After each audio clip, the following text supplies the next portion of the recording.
Good afternoon, aviation nuts. Hey, it's great. I'm going to talk to you about flying around the world. Is that all right? And 2 people, 9 days in a telephone booth, going around the world. You may have a couple of questions, right? We'll see if you're brave enough. I want to introduce Jim Cadeau. Jim is he's the head, stand up here, Jim. He's the head guy for Mentor Plus, and they have a great flight map program. And they have sponsored Dick Rutan's talk.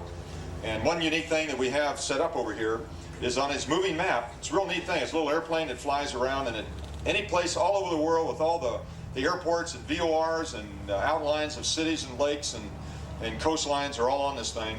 And we plotted on there the actual route that the Voyager took. And as I put all the points around, it came out within about 10 miles, wasn't it, of the actual ground track. We flew 26,366 statute miles. 26,366. I give a program like that, and invariably somebody will come up and ask me, and they'll say, yeah, that's really neat, but where'd you stop? I says, well, I didn't stop. And they walk away shaking their head. Anyway, Jim has this thing said, hi, Tony. He's the guy that does they got all kinds of neat programs. One of them is a flight training program. You do everything from private through instrument, commercial, ATP. What about, well, tell them a little bit about it. Well, we have it's multimedia software to help you prepare for your FAA written tests. Nice Windows-based software, and you click on these little things and you see your instructors explaining things to you right on the screen. It's really neat. It's the only multimedia product of its kind in the aviation business. It is really sharp, and I've been flying this. I've been flying their program for almost a year or 2 now, and it's really great. A laptop computer and a little airplane that drives around, and you can expand it and contract it to any scale. In fact, you know, I always said that adventure is the essence of life. Adventure is the essence of life. Right, you know what I mean. Anyway, we took off, and I had this hair about a couple weeks ago that I wanted to take my home-built Long Easy and fly it to the top of the States, which is Point Barrow, Alaska. So you can't be any farther north than that, unless you get really wet. And so we got in our little airplane and we flew all the way up to Point Barrow and roamed around in Alaska. And actually I've been gone over almost 2 weeks, and I'm on my way home. We just came back from Sitka in the rain and down and stopped here, and boy, this is really nice. Anyway, and we use the movie map program, and it's great. Congratulations on a super product. If you're interested in that, talk to these guys. And then when it's all over, they're going to start the Voyager actually flying on the route. And so if you're interested in the route, you can see that. Thanks a lot, guys. I've enjoyed my stay. Hey, welcome. Let me talk a little bit about adventure. You know, a little while ago, I guess it was in 1980 or 81, my brother and I, we were sitting in this restaurant, and he happened to mention about flying around the world. And my brother, he's a designer. Now, don't confuse Bert Rutan and Dick Rutan. Now, my brother and I, we get along really fine, but we have this agreement. It says, I will never claim to be a genius designer, as long as he will never claim to be a hero pilot. And anyway, we get along real fine. Sometimes there's a little conflict in our overlap of our 2 roles. But basically, I have a lot of respect for his ability to design airplanes, and I think he has some respect for my pilot capability. At least he lets me fly all of his airplanes that we ever built. So I always help him out design, and I tell him, Bert, that's the craziest idea I've ever seen, and it won't work. But it generally always does. And if it didn't work, I was usually going to be the first one to find out about it. We were sitting in this little restaurant one day. Now, my brother's a visionary, the real true vision. In fact, I saw it on a wall in a hotel the other day, and it said, without vision, the people will perish. Where there is no vision, the people will perish. It's really kind of phenomenal. That's very important. But he's a visionary. Anyway, he talks about a human-powered vehicle. You know, a little pedal airplane? Remember those? Human-powered vehicle that's capable of achieving Earth orbit. So he sat there one day and he says, we're talking about flying around the world, non-stop, non-refuel. Now, we set a bunch of records in his Long Easies and stuff, and the Catbird and some other airplanes, you may have seen them. And I've been doing that ever since 1979. They're kind of neat. You fly for 33 hours or so, and you fly around, and you get You know, you get credit, you get your name in the record book, and that was kind of fun. But to take on an absolute distance record, an absolute. Now in the category of world records, there's records for balloons, and there's records for gliders, and there's records for jet planes and rocket planes. But there's one at the top of the pinnacle, and it's absolute. The absolute speed, the absolute altitude, and the absolute distance. It doesn't matter what it is. That's the pinnacle. That's the top category. And ironically, that nobody has ever held. There's never been a female hold an absolute record. Do you know that? Before my co-pilot. My co-pilot was the first female to ever hold an absolute record ever. Isn't that neat? Another thing is that civilians never hold that. They're always funded by Uncle Sam or NASA, and there's some military pilot or some multi-billion-dollar effort to do that. When we started to do this project in the early 80s, the absolute distance record held by any airplane, nobody ever, not NASA, not the Russians, nobody had ever flown farther than halfway around the world. Halfway around the world. It was by a B-52. Built by Boeing. Paid for by y'all. See? And that was the absolute distance record. They took off from Cadena, Okinawa, and flew nonstop to Torrejon, Spain. 12,500 miles, nonstop, non-refueled. Now, they first went around the world in 1924 in the Douglas World Cruisers. They went around the world nonstop in the Lucky Lady 2 right after World War II. 5 aerial refuelings. Big deal, huh? But nobody had ever gone farther than halfway. And we started to do this thing. We're 3 people in the desert, but nothing but the change in our pocket and the freedom we have in this country and a dream. Life is an opportunity, and what you can accomplish is only limited by what you can dream. And that's true. You have something in this country, you have liberty and you have opportunity. That's all you need. That's what made our great country. We sat there in that desert with nothing. He says, we can do this. My brother says, with carbon fiber and a unique approach to aerodynamics, it is now possible, in his opinion, to accomplish one of aviation's last first. It's a non-stop flight around the world, unrefueled. Wow. So he went back. I says, Bert, are you serious? You really think we can do that? He says, yeah, I've been thinking about it. So he went back and he drew a sketch on a napkin, and I looked at it and I says, well, whatever. And he says, well, I'll go down with my computer and we'll figure out the Breguet range formula that determines how far an airplane will go. And when he came back about 3 or 4 days later, the airplane looked totally different. It had long, thin wings. How many of you seen the Voyager? Oh, God, you all seen it? Okay, it's a very long, thin wing airplane. High aspect ratio. Can carry a lot of lift. They don't go very fast. Now, airplanes that carry a lot of load, they have long, thin wings. And airplanes that go very fast, they have short, stubby wings. Right? So anyway, this had the only purpose of this airplane was to fly one flight. One flight, the longest flight ever flown. And it had to have long, thin wings. And we didn't care how long it took. It was going to be a low-altitude flight.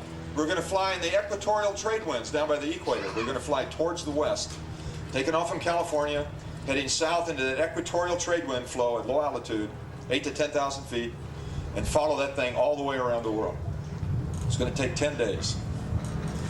Wow. We started building that airplane after we tried to ask a lot of people to pay for it. We thought that if you need a lot of money, you go and find somebody that has a lot of money, and you try to get some of it from them. Forget it. People that are wealthy live by 2 rules. Rule number 1 is never give anything away. Rule number 2 is never do anything with your own money.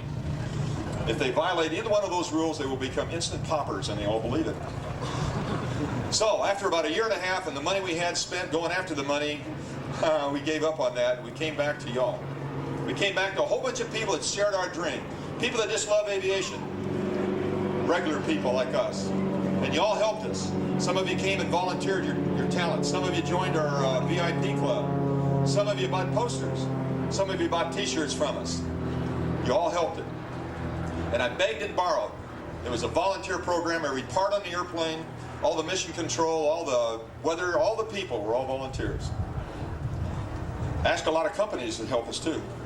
Coca-Cola, people that make tennis shoes, I don't know, all the commercials, beer commercials, big corporations. I called and talked to him, and I go to the CEO, and he'd say, wow, that sounds like a good idea. And then somebody would come up and whisper in his ear or something, and then he'd change his mind.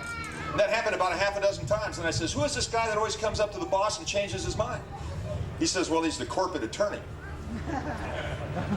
Any attorneys here? He's the corporate attorney. I says, well, okay, what's he say to the boss to make him change his mind? He says, well, it goes something like this. He says something about network television. Our logo. End of runway. Fireball. And they'd all say, come on back later. When you get on back, come on back and see us. There was really only one major company that offered to sponsor us. They offered to give me $2 million. That's twice what I needed. If I'd have taken that money, I wouldn't be here right now. It was the narcotics industry. The narcotics industry. And I looked at that gentleman that morning, and I said, sir, your whole industry does not have enough money for me to put a cigarette on the side of my airplane.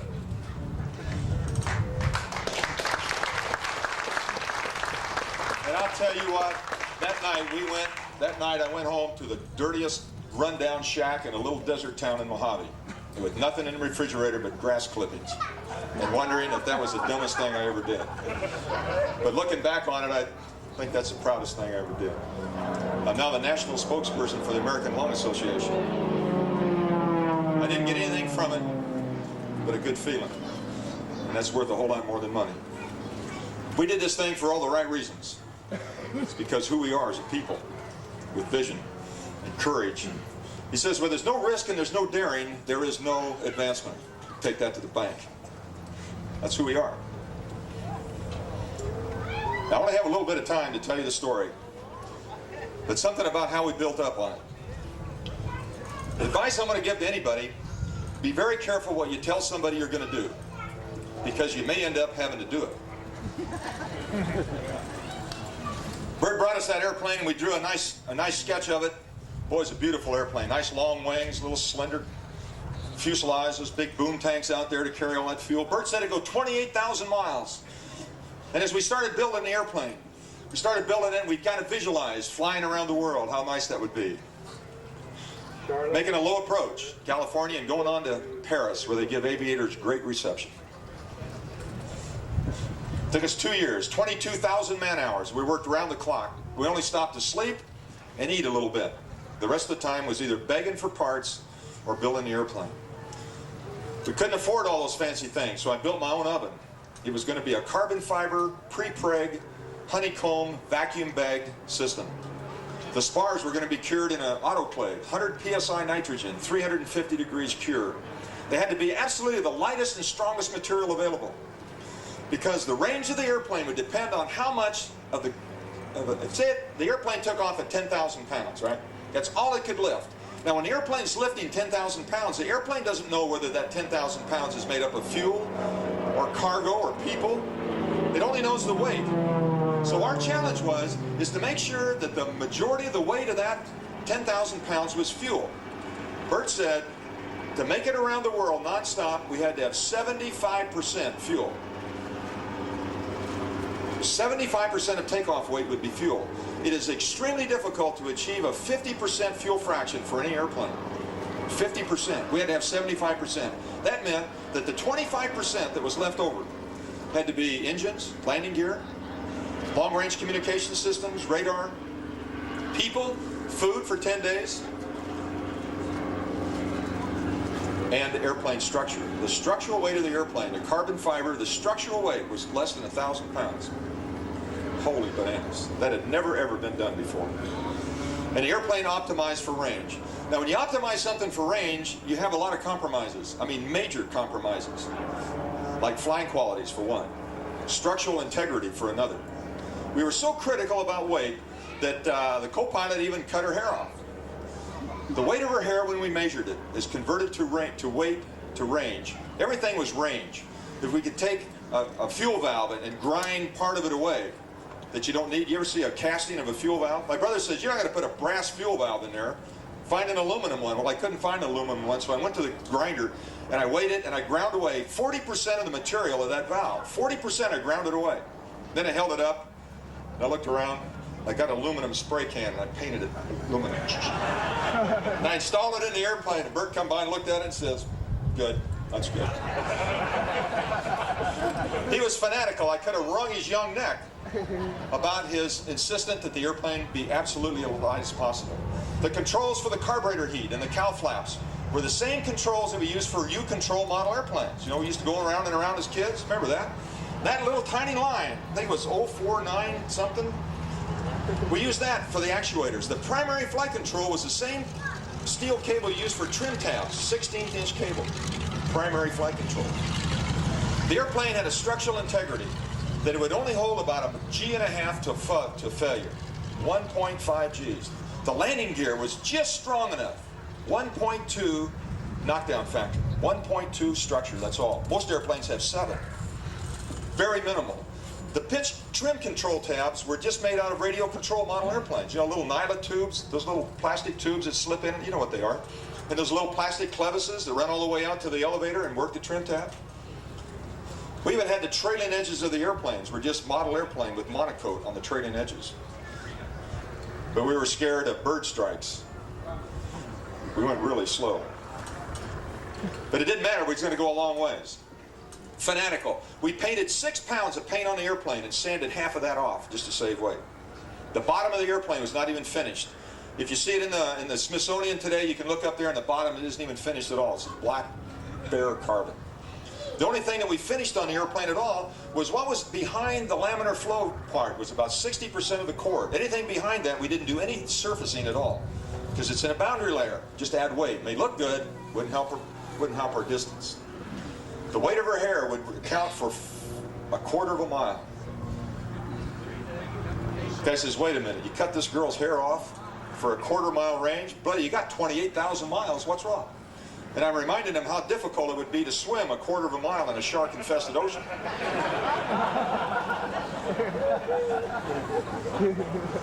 We had the feeling it was going to take every bit of everybody's participation. Everybody had to give 110% of the best that we could do to be barely successful. And we had no idea how right we were going to be. In the summer of 1984, after working on this airplane for 2 years around the clock, with nothing but volunteers and borrowed materials, it was ready to fly. And the motivation of flying this great airplane around the world was super. But I remember the night before we were going to fly the airplane, we finally put some old borrowed engines and Bruce Tiff carved some propellers for us. And we had borrowed a handheld radio. We didn't put any, we put just some junk engines and a handheld radio, and just to see if the darn thing would fly. We wanted to verify its performance. Could it really go that far before we committed somebody to $500,000 worth of engines and avionics? And I looked at that airplane, and I took my builder's hat off, I put my test pilot hat on, and I looked at that thing and I says, holy bananas, what is this thing? Look at those long wings. Look at those little tiny verticals. Look at all those long boom tanks that destabilize the airplane. What about the flexibility? We could hold the wing up and just hold it up and down like that. With this thing, even flyable. What have I got myself into? It's too late now to get out of it. You're stuck. So the morning came and we fired up the engines and taxied out. We had our last little conference beside the cockpit. The weather was good. The people were there. Oh, by the way, we do first flights. We do first flights like y'all do sex. In private, with only the participants there. We didn't tell anybody. Because I tell you what, there's a lot of people that say, invite all the press out and they're going to do a first flight.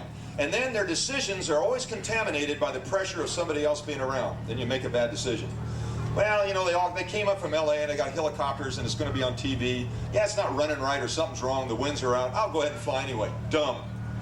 We never do that. We never told anybody. We went out with just the participants. We sat on the end of the runway that morning. We looked around and everything was fine. And I pushed the power up on this strange airplane and released the brakes and wondered what the next 5 minutes of my life was going to be like. When you fly an airplane for the very first time and it lifts off and starts climbing, you get it up and you get it climbing and you don't do anything. You don't move anything.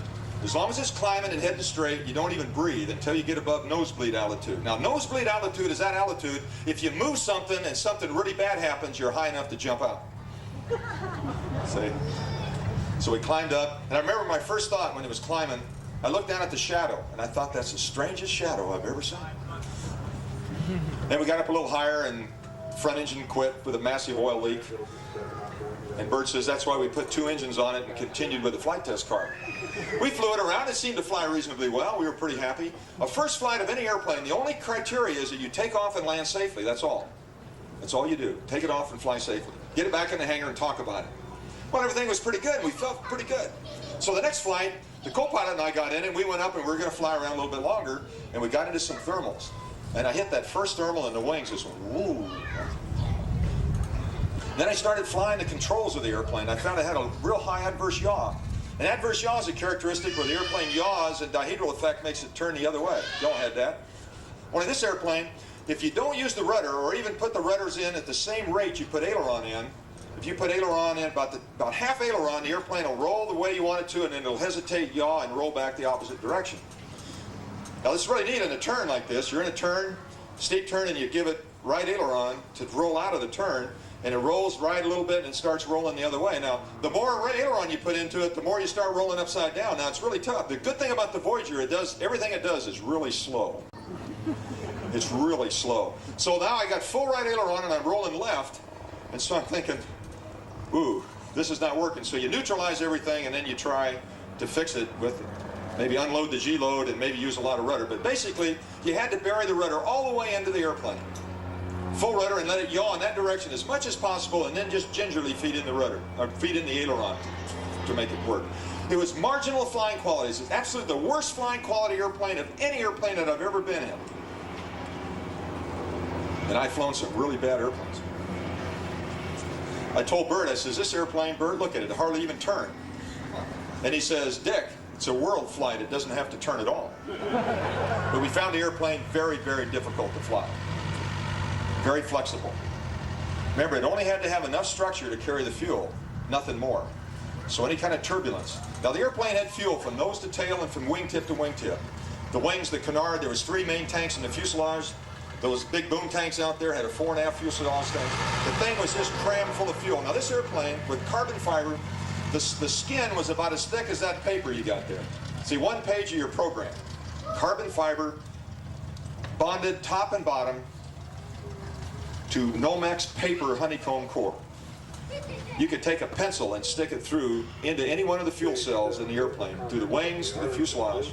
You could even put your foot through the bottom of the fuselage. It was that tender. We had special places to sit and special places to walk around, or crawl around on the bottom of the airplane.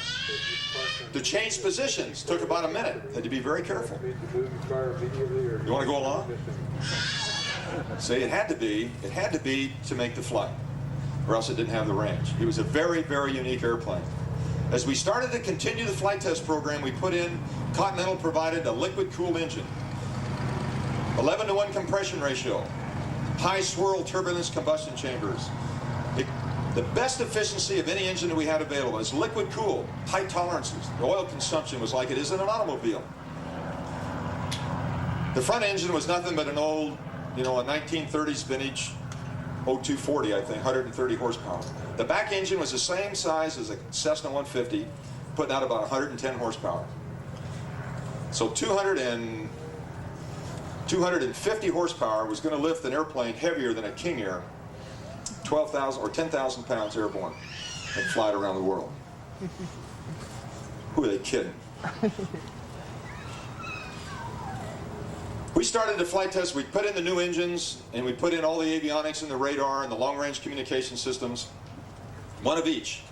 One of each. We had nothing, no backups for anything. Remember, we cut her hair. There was no luxury for any backup. We didn't even have any survival equipment. Just rescue equipment. A little beacon from the satellite. That's all we had. No water, nothing. A little tiny raft to keep you afloat for maybe 48 hours. I says, if you don't find us in 48 hours, quit looking. No survival equipment. Little tiny parachute. Just barely get you down, with the best with 2 broken legs. Because of weight again. We started flight testing the airplane heavier and heavier to find out the best way, the best combinations to fly the airplane for RPM, manifold pressure, engine combinations, and so forth. And at 62% of its gross weight, a very bad thing started happening. And that is that most airplanes, in the pitch attitude, if you bobble the airplane up and down like that and let go of it, it dampens out. Most airplanes we call deadbeat. You push it and let go, and the airplane goes boom, comes back up again. Now there's things that we call it oscillations. Undamped oscillations is really bad.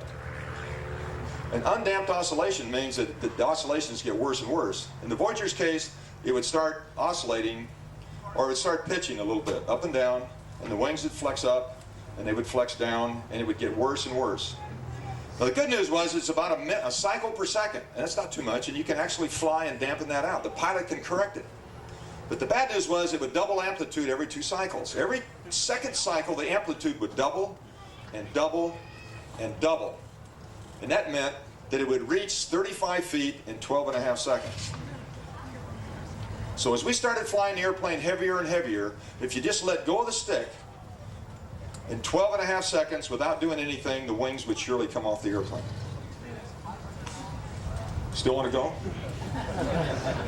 That was the biggest problem we had, something we could not fix. It was a major design, we call it an aeroelastic consideration. It had very strong the static stability was very strong because we could adjust that any place. It would not affect at all this undamped oscillation. The heaviest I ever flew the airplane was 75% of its max gross weight. 75% of the weight that it would take off on the world flight is the heaviest I ever flew it in test flight. All these test flights, the 2 engines that we used initially, the re-engine in the airplane, the weight buildup, all the systems that we put in the airplane. It's really neat. We had an autopilot, and it would work pretty good until you'd push the HF transmitter, and then it'd want to do a loop. Or if you turn on the transponder, the VLF Omega system would quit. So all those things had to be worked out and shielded, and it took a lot of time and a lot of test flying. And the autopilot, to handle this oscillating airplane, had to be totally designed. The control laws and the rate gain schedules for the whole autopilot scenario had to be refined from scratch from King Radio. They did a great job. Now here's you doing an autopilot test flight. So you know an airplane, the wings are going to come off in 12 seconds. And so you porpoise the airplane, you get it oscillating, the wings are coming up and coming down like that, and it's getting worse, and you let go of the stick and you turn on the autopilot and you wait. And when you do that, 3 things can happen, and 2 of them are really bad. And then you have to determine within the next cycle and a half whether it's fixing it, and if it's fixing it, is it going to fix it in time, or is it making it worse? And then you have to disengage the autopilot and then recover the airplane. And then tell them, and they change something. We worked on that for about 5 flights, and we determined that the only way to do this thing is that all those rate gain schedules had to be broken out of the autopilot memory and given to us manually. So we'd have to adjust them. Now the autopilot worked, but it would only take care of about 80% of the workload. You had to sit there and click, click, click, and change all these things. Every time something changed in the airplane, got a little bit of turbulence, you'd have to increase the rate schedules. So it wasn't a total autopilot that 2 people could sleep unattended. You had to be right there and adjusting it every once in a while. Every once in a while you have to take it off and hand fly it a while to get it all settled down and then turn it back on again. It was just a bare minimum autopilot. Still want to go along? 75% of its gross weight. It was about a 5-6 hour flight. When I landed after that test flight, I was so exhausted, my arm was numb, I couldn't feel anything at all. Physically spent for that whole day flying that airplane. And thinking, what am I going to do out over the Pacific? And the autopilot fails. We can't change positions. And if you don't land within about 6 or 8 hours, you've lost the airplane. You had to bail out or you couldn't handle it anymore.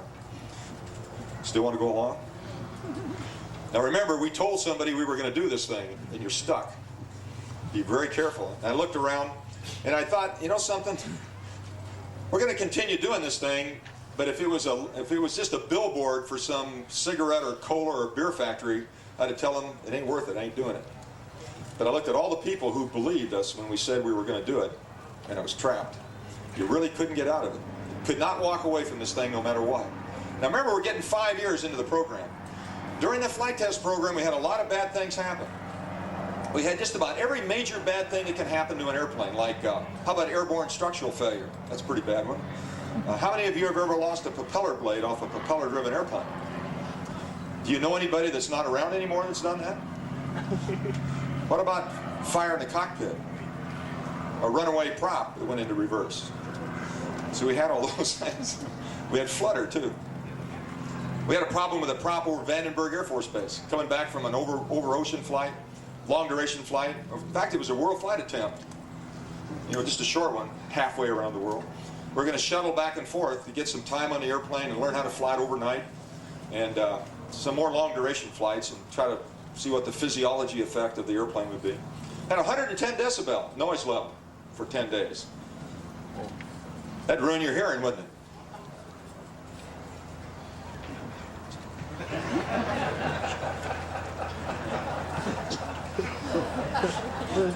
I lost 15% of my hearing after that flight. Got a constant ringing. Somebody answered the phone. It's very noisy and very cramped. Now, coming in from the water, all of a sudden the back engine went into beta, flat pitch, and started to cause a lot of drag, and the engine started running away, and I could not control the electric propeller anymore. And we were coming down. I had the front engine going wide open. We're just kind of hanging there in a slow descent. Looked over there in a big long runway in Vandenberg Air Force Base. You know, us taxpayers built that runway to recover the space shuttle, you know, for the Air Force. They never did use it.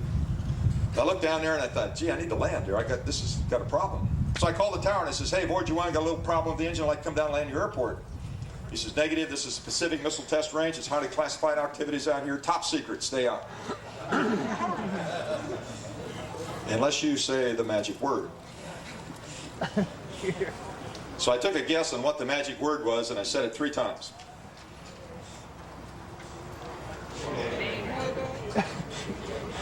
Say it. That's right. Mayday, mayday, mayday. He says, that's it. Come on in. So we landed it and fixed the prop, and then we took off the next morning from Vandenberg and actually set the world closed course distance record. Broke it from a B-52, and that was an absolute record. But we broke it by about 3%. Long ways from flying around the world.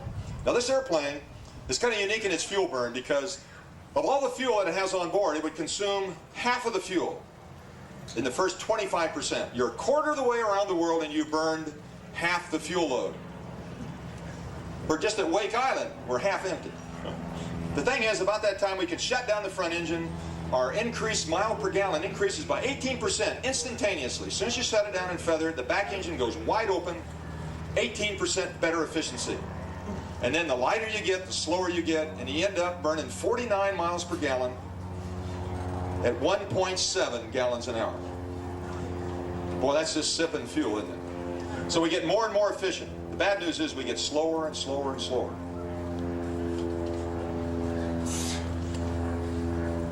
Well, we thought we were doing pretty good. We're on schedule. We need to get airborne before the end of the weather window, which was in November. And everything was on schedule. Things were looking pretty good. We're coming back on a test flight one day within gliding distance of Edwards Air Force Base, thank goodness. And the front prop blade let go. One of the prop blades went flinging over the fuselage, and the spinner came off and went underneath the airplane. The chase pilot called up and he says, he mumbled something and he says, it's okay, you're under control. Now, if any of you can imagine a vibration, just imagine a vibration. And you can imagine what happens to an airplane when one propeller blade departs and the other one stays on. It's absolutely unbelievable. Stuff in the cockpit, the radar kept coming out in my lap, and I can remember pushing it back in and it would come out, push it back in and it could come out. You couldn't read any instruments, and in a push-pull airplane there was no way to tell which engine it was. No way to tell whether it's the front engine or the back engine. The vibration was so bad. There was things breaking off the airplane, falling into my lap. And so I called and I says, what engine is it? And he says, mumble, you're under control. Now I was getting frantic because I had to do something. I had to shut down an engine. I had a 50-50 chance of doing the wrong thing, and then you had the schnitzel. And so I screamed at him. I says, Bruce, what engine is it? And he says, it's the front engine. Thank you. Shut that mother down. And it come to a halt. Now, on a vibration is real bad, but when it goes to its natural frequency, it slows down, and that's when it tears the engine off. It slowed down, and when it hit the natural frequency, it tore the engine right off. And the engine was laying in the bottom of the cowling. I could smell fuel. And after the vibration stopped, I took a hold of the controls and I says, we built this airplane with threads. No control could possibly still be hooked up. So I checked the pitch. Yeah, it worked. Hey, what about aileron? Aileron, yeah, it works. What about a rudder? It works. I says, wow, how could this be? And to smell of fuel, we had a little fuel rupture in one of the forward fuselage tanks. And then there was Edwards. Put the landing gear down, did a dead stick landing, and landed at Edwards with an airplane that had major damage. The front engine was absolutely lunched. The cylinder fins were torn off of it. The engine mounts were broken. All the avionics had been shaken. These are avionics that I depended my life on. The radars, all the stuff in the airplane, the radios. I had them on pads of pillows when we put them in there. And somebody took them just with a baseball bat and beat the living daylights out of them. We did a dead stick landing, basically, back in Edwards Air Force Base. And then it was over. I laid down beside the airplane, and I thought, we'll never fix it. How in the world are we ever going to do this thing? Dick Rutan was extremely dejected. But some of the other team members says, take it back to Mojave. We can do this, we can do that. They started calling around to all the people that we needed. We got rid of the old propellers, and we got some American propellers from Hartzell. And those people back at Piqua, Ohio, they dug in and they built specially designed special airfoil propellers for us. They did it in record time. Teledyne Continental Motors, we took the engines off, sent them back to Alabama. One of them they threw away, the other one they rebuilt, put them all back together, tested them out on the test cell, flew them back to California again. King Radio took all the avionics and thoroughly inspected them, put it back together. We repaired all the front of the engine cowling and new engine mounts and stuff, and we got it all back together. But we got it back together a week late. It was after the weather window. And I'll be darned, I woke up the next morning, dead beat, tired, and the weather briefing started and everybody was smiling. And I thought, oh boy. And as the weather briefing progressed, it was going to be obvious that we were going to have ideal launch conditions at Dune the next day. And when it struck at 10 o'clock, with both of us tired, the co-pilot sick, I said go. And when we said go, about 40 people took off in all different directions to get things ready. Every moment of our day, from the time to launch, was going to be controlled. We had a certain time for the family, for dinner. We all got together, and that was the last part that we'd see the family. Then we had to go and rest. I remember, too, we had a place in the BOQ there at Edwards Air Force Base, and I was trying to get to sleep, and there was a lot of noise, and the bed was funny, and I felt real uncomfortable. I was really nervous that night. And I just barely got to sleep, and there was a knock on the door. I says, who in the hell is that? Don't they know I'm trying to get to sleep? I got to get up at 2 o'clock in the morning and fly around the world. What the heck's going on? Who would do this to me?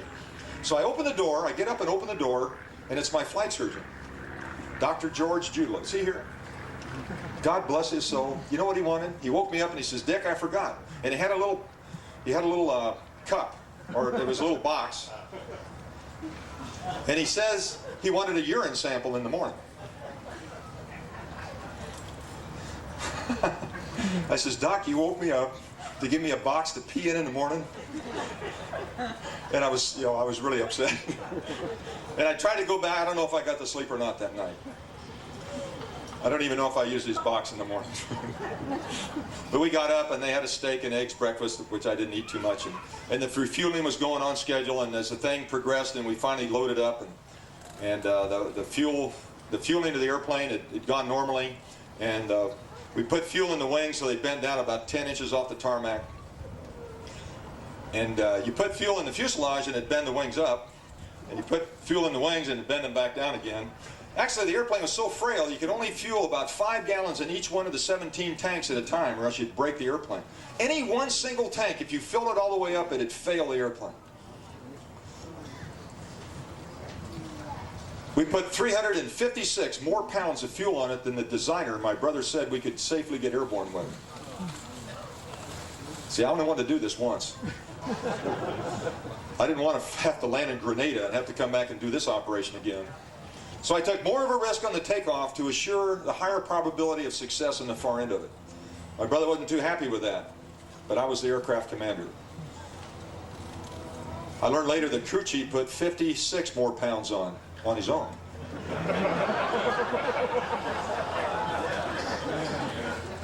The sun came up and it was indeed a perfect morning. Absolutely ideal conditions. We were at the end of the runway. The wingtips were bent down in contortions. The boom tanks were bent forward, which is almost our undoing. A lot more than I'd ever seen it. Usually they were level, now they were bent way down, and the front canard was all bent and contorted with all this fuel. I had a hard time getting the canopy in because it was all twisted. We'd never ever been this heavy before. And the whole world was watching this morning, because this was the big one. And I thought, boy, if there's any way I could get out of this. I really thought that we had about a 1 out of 3 chances of even being successful on the world flight, and I thought I had a 50-50 chance at dying within the next 20 minutes. 50-50 chance at best. And I looked around at all those people and I thought, I'm not going to walk away from this, but if I'd been sponsored by somebody, I'd have told them to take a hike. Ain't doing it. We pushed it out at the end of the runway, and I called the tower. I says, Edwards Tower, this is Voyager 1, we're ready to go. And he says, Roger. He says, ATC clears Voyager 1 from Edwards Air Force Base to Edwards Air Force Base. Via flight plan route, maintain 8,000. Cleared for takeoff and Godspeed. I don't know what the heck that meant. But he'd given us an IFR clearance all the way around the world. And I had no intention of staying anywhere near 8,000 feet. But whatever. We spooled up the engines. Everything came up normal, although they were pretty hot. And released brakes, and here again, wondered what the next 5 minutes of my life was going to be like. The airplane started rumbling down the runway. It was pretty busy. Because to be very light, we only had one temperature gauge and one pressure gauge. And a whole bunch of little tiny switches that we could turn them, click, click, click, that would indicate cylinder head temperatures and stuff, and oil temperatures and coolant pressure temperatures, but that you couldn't read them all at once. You had to go click, click, click. And then to keep this thing lined up, and then the wingtips started rumbling down the runway, and on the airspeed indicator had 4 tick marks. 1, 2, 3, 4. And on the runway, there were 4 markers. We had to achieve a certain speed before each one of the markers to verify our acceleration profile to get airborne at the end of the world's longest runway. The first check mark came by and it was pretty close. The second one rolled into view and we were a little bit short, like about a knot short. The third check mark rolled into view and we're about 3 knots low. We're not making it. Checked all the engine instruments, everything looked good. And at midfield was the last and final check mark. I had to be at a given speed and I was 4 knots low as that marker went by. Well, I came out here to fly around the world this morning. I did not come out here to abort. So I looked at the far end of the runway as pilots do to make a judgment. I could see the airspeed indicator climbing, and I could see the end of the runway coming, and I figured it out that I could make it. I thought I could make it with no sweat. But a real unique thing happens, is that the faster you go, the slower you accelerate. And the faster you go, the quicker the ground goes by you per second. Now, there was no way I was going to abort that morning. This was all or nothing. It was 5 years, and I wanted this thing over with, one way or another. Now, about that time, the co-pilot, my brother, and the chase pilot was calling that the wings were on the ground and they were scraping. He says, pull back on the stick, Dick. The wing tips are on the ground, and they're scraping, and they're being drug away. Now, I couldn't see the wing tips over the boom tanks. Now, here's the thing, that some days you get the bear, and some days the bear gets you, and that is that there's a lot of opportunities to screw up in an airplane. The airplane was always set nose high, so as we accelerated down the runway, the wings always had positive lift on it, always had a positive CL, and as we always accelerate, the wings would start coming up, coming up, coming up, and depending on our weight, if we're real heavy, they would come up real high, and if we were kind of light, they would lift off kind of low. So that was kind of the indication. And we expected them, because we had to relieve the weight off the landing gear and the tires. We were hoping for that. But what happened was that the boom tanks had bent down the canard so much forward like that, and they untwisted the wing to a negative angle of attack. The trailing edge was up and the nose was down, and as we accelerated, the wing started flying the wrong way. Instead of relieving all the tension on the landing gear and tires, it made it heavier and heavier and heavier.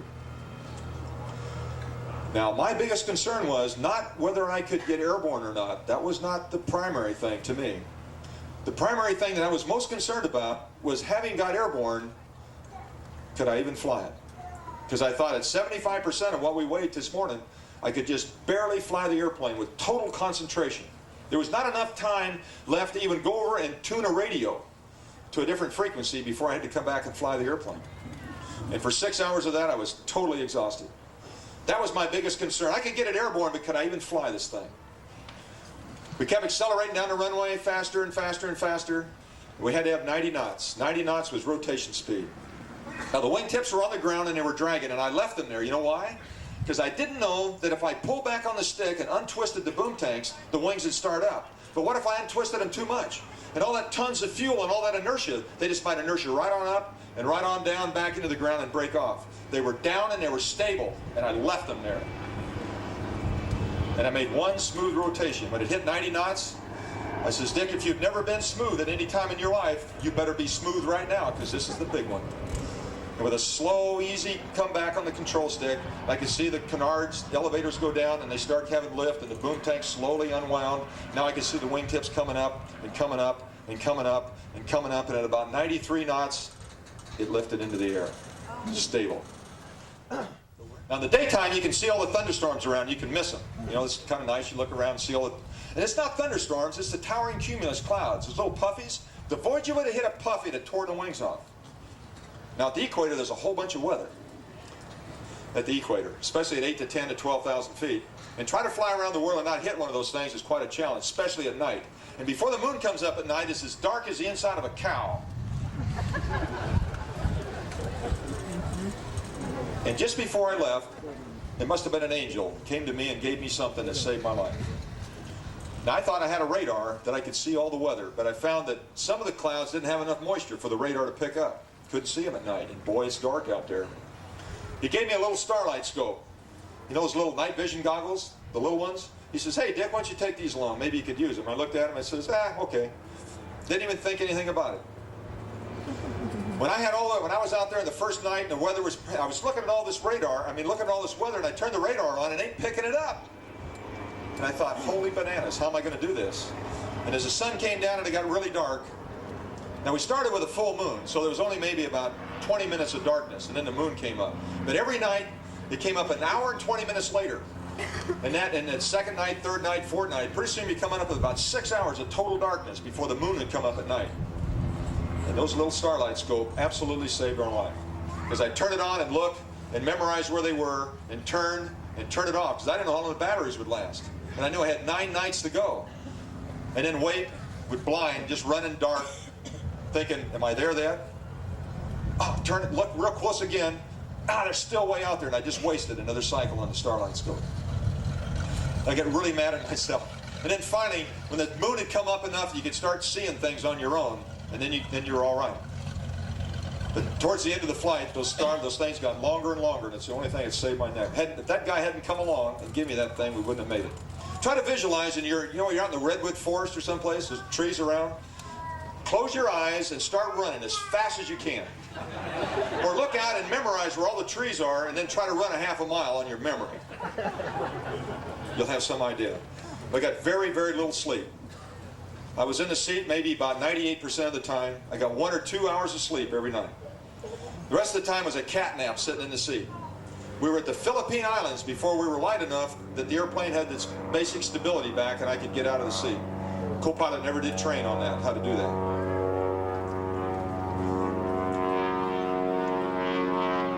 Time's up. We came up the coast. We came up the coast off Baja, California. We're getting really close. And a call comes from, can I extend a little bit? Okay, the call comes from Mission Control. Mission Control, and it says you need 28 gallons to get home. Now as we turned, we had beautiful tailwinds all the way around the world. When we crossed it back into the Pacific Ocean, crossed Costa Rica, and then came up, the west coast of Central America and Mexico. It was about midnight. I could see the coast of the lights of Cabo San Lucas about 60 miles off our right wing. We're drilling along, real strong headwinds. As soon as we got into the Pacific, those beautiful tailwinds went away, and the wind started building.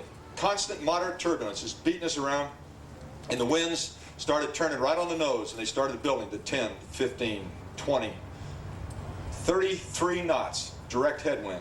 Now when we're real light, and the power's way back, we're only running at about 56 knots indicated. Now if you're going 56 knots into a 35 knot headwind, so you don't need a watch anymore, you need a calendar.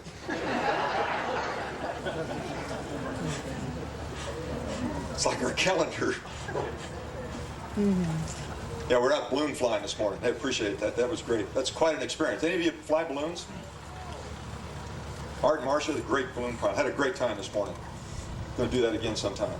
Maybe fly it around the world. I don't know. Anyway, we're looking at this thing. We're just barely creeping up. And they're looking at the weather ahead. And the thing says it's midnight. We're going to be home by 8 o'clock in the morning. 8 o'clock in the morning arrival. And he calls down, he says, you need 28 gallons. I says, 28 gallons, wow. 28 gallons. Now there's 2 tanks we have not. The last tanks that we feed from the fuselage, the main wings, the boom tanks, and the last fuel we use is those last 2 cells out on the tips. And when we took off, they were plumb full. Plumb full. Last time, I hadn't even touched them yet. There was twice that amount of fuel in those tips alone to get us to California. And this reoccurring nightmare that I've had for 2.5 years of running out of fuel. How many of you have sweat out fuel at night over the ocean? You don't want to get in that line either. But now we had enough fuel, and I says, hey, Gina, I says, we got enough fuel to go to New York, man. We got this thing made. We're as fatter than a 40-pound robin. We feel really good. The nightmare doesn't mean a damn thing. And every time we felt good about something, the hand of fate would crush us. And the better we felt about it, the worse it happened. The only thing I had to do, see, we had a feed tank in the fuselage, about 42 gallons, and the engines took the fuel from those tanks. And we didn't switch tanks. We just basically, the engines fed from the fuselage feed tank, and it was our job to pump fuel into the feed tank from all over the airplane. Now, the center of gravity was really critical. And how we burned the fuel off what tank. We could lose control of the airplane. We could fail it structurally by not doing this fuel thing right. It would take 1/3 of our time of transferring fuel, center of gravity, lateral, the whole thing. Very, very sensitive. And I thought, wow, look at this. So I reached over there and I switched on number 8 left, number 8 right, which is that outboard fuel cells. And I reached over and turned on those transfer pumps. They were electric. And when I did that, there's 3 things can happen again, right? 2 of them are really bad. And I felt pretty good. I even mentioned the fact that, boy, we've got it made. Should have never said that. I turned on the transfer pump, and the right transfer pump failed. The shaft sheared, and it never pumped another drop of fuel.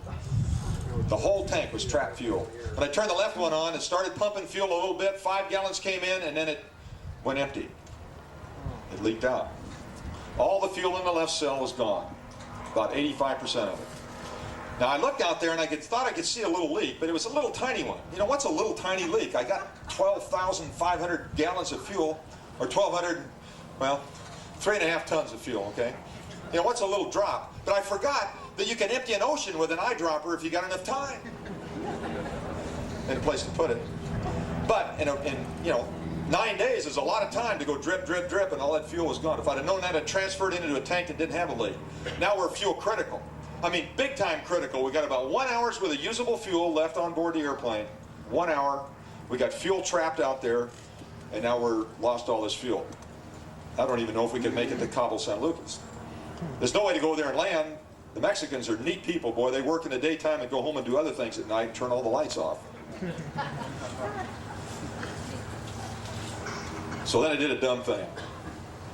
I tried to transfer fuel with the engine-driven pump, and what happened was I tried to revisit other tanks that were empty to try to get a few more grams, because now we're really, I mean, this nightmare is real right now. So I went to all these other tanks, and I left one tank on too long, and I got a whole bunch of air, and that big air hit that ejection, you know, it was a fuel-injected type pump, gear pump, and when it hit that thing, it cavitated the engine, and bam, stopped. Windmilling. Now the back engine didn't have a starter, just windmill. The front engine had a starter, but it had been shut down a long time ago. Cold soaked, never intended to ever start it up again. Airplane, I kicked it off autopilot and started diving towards the ocean to keep it fast enough to keep it windmilling. Because if it stopped windmilling, I didn't have a starter. And if it stopped turning, we had to schnitzel. And then after that happened, I reached down and selected the feed tank. And I waited, and I waited. And what I thought was about 5 hours went by. See, I knew, I'd been here before. You know, time compression. If any of you have ever ran out of fuel in a tank, you know, inadvertently, you're flying along, and the engine quits, and you switch, yeah, some of you have switched tanks. How long does it take for it to restart again? Hours. And I sat there and waited and waited and waited, and I says, aha, you're not going to fool me, guy. I know all about this time compression stuff. Time compression. I know that only a half a second has gone by, even though it seems like 30 seconds and a minute.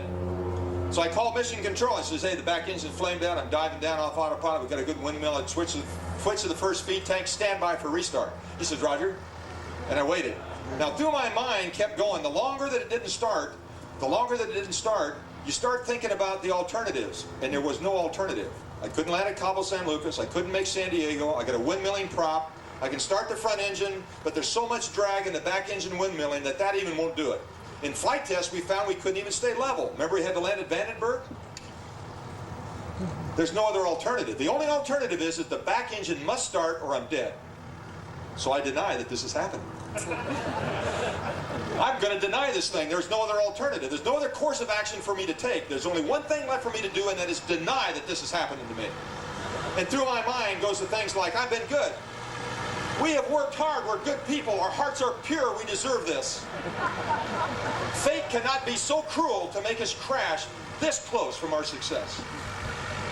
We didn't do this thing for money. We did it for the heck of it. We did it for all those people that trusted us. We're good people. Fate can't do this to us. 3 minutes have gone by. My friend that went to Alaska with me says, hey, Dick, start the front engine. Start the front engine. Yeah, I could do that. Still can't make Cabo. Still can't make San Diego. Don't even know if I can stay. It's not an alternative. Even if I do start it, we're still going to the water. 4 minutes go by. And Dick is still deep in denial, thinking the front engine must start. I rechecked all the tanks. I rechecked and double-checked. It has to start. Why isn't it starting? 5 minutes go by. And I just happened to look at the altimeter. Now, it's dark as the inside of a cow again. I can't see the Pacific Ocean. I can't see how rough it is, what the swells are. I do know one thing is that I need to bail out at 1,000 feet. If I miss that, then it's a dead stick landing in a night ocean. And the thing will just come apart. Paper airplane. And I looked at the altimeter, now we're lower than 1,000 feet. That decision is over. And then I looked at the altimeter and I says, 20 seconds, you're going to get wet, Dick. Quit sitting here. And then I recognized that there's only one thing to do, and it is start the front engine. So I select turn it on, and there's a little wobble pump that primes it again, and we open the cowl flaps, and the mixture comes up, and the mags come on, and you prime it with the throttle a couple of times. And you hit the starter, and it turns over, donk, donk, donk, and it starts, but it's in feather. The accumulator went flat to unfeather the prop. Now we started in feather. And when you start it in feather, it's like starting a paddle like that. It shakes and shakes and shakes, and it came up and went, and it stopped. So I tried it about 4, 5, 6 more times, and I hit the starter again. And I come up and it chucking, come on, baby, and then it stopped. Now, let me tell you something. I had not had a bath in 9 days. I still had the same underwear I had on when I took off, and I'm starting sweating right now. Now, the sweat was pouring off my face, and the resulting aroma from this body permeated my nostrils and eyes to such an effect that I'll never forget. And my eyes were just draining with tears. And now I'm thinking, I looked at the altimeter one more time, and this time I primed it about 12 times, tried to fly it with my elbow. I hit the starter and held it. At the same time I'm holding the starter, I'm priming the throttle to keep it up. And it comes up and it shakes and shakes and shakes, but it doesn't decay. And so I got the same rate of prime on the thing, and it's shaking and shaking and shaking, and finally the oil pressure light goes out, and it's shaking, and pretty soon the oil pressure comes up, and the oil pressure comes and unfeathers the propeller into the most sweetest, beautiful running idling engine you've ever seen. Good morning, front engine. That meant to wake you. I'm sorry about something else, too. With another look at the altimeter, you're not going to get any warm-up this morning. And with that really neat oil that Mobil 1 put in there, that synthetic oil, everything was pushed all the way to the firewall. That engine came up to 3,200 RPM and 30 inches manifold pressure, and we leveled off just above the size of the water. And now the back engine, with all that thrust on it, was starting to windmill faster and faster and faster and faster, creating more and more drag. And I watched the airspeed indicator. And I knew that if the thing started to decay at all, we had it. And if it would stay there and start to increase a little bit, we may be able to make it. And I watched it, and it hung there a little bit, and it started to come up a half a knot, 2 knots. I says, look, Gina, look at this thing. It's accelerating, it's accelerating. And we accelerated a little bit, and I looked down, and I remember how light we were, and we were above climb speed now. So I pulled the nose up to recapture climb speed, and as the nose came up to recapture, I overshot a little bit, and I got the nose up about right there, and the back engine roars to life. And I thought, darn, I could have done that 5 minutes ago. On the descent, the feed tank is low. The gravity would not allow that thing to reprime itself. All I had to do is pull the nose up. Gravity works any place, right? The fuel trickles back down and reprime the engine. Could have done that 5 minutes ago. But now the engine's running. Wow, look at this. We can make it now. Anyway, we climb up a little bit and get things sorted out, call mission control, tell them we're both running okay. And now we want to do something I should have done to start with. And that's change the pumps. They're right there in the cockpit. So the next 20 minutes, we had to disconnect 4 fuel lines, make sure we didn't mix them up, the end to the out, to the left, to the right. and it had safety wire because we couldn't afford the weight of those little worm clamps, little plastic tubing, and we replumbed the pumps. We put the left one on the right. I don't remember filling out all the paperwork to get into that thing. I hadn't been briefed by the ops officer about operation in a restricted area. I don't know if my insurance was any good. So I thought, gee, what I'll do is I'll concoct a story. I know they're going to be really busy, but if I tell them that I won't bother them, that maybe they can vector me around all the bombers and the fighters and the test pilot schools and all the contractor work that they do, and they're very busy, tight schedules, that maybe I can land in the northern dry lake, and maybe there'd be a couple people that are there to meet us, and we can just take our cars back and give us a ride back to our cars or something. And so I crossed my fingers and pushed the mic button, and I says, Edwards Tower, this is Voyager 1. He says, go ahead. I says, okay, we're about 20 minutes out, and with fingers crossed, I said, we'd like to permission to enter your restricted area. Now, I know you're really busy, and it's okay. We'll if you can just thread us through kind of easy, and we'll land in the northern dry lake, and we won't bother anybody, and it should not disrupt your operations whatsoever, please. And I released the mic button, and the tower came back confused, and he says, Voyager 1, this is Edwards Tower.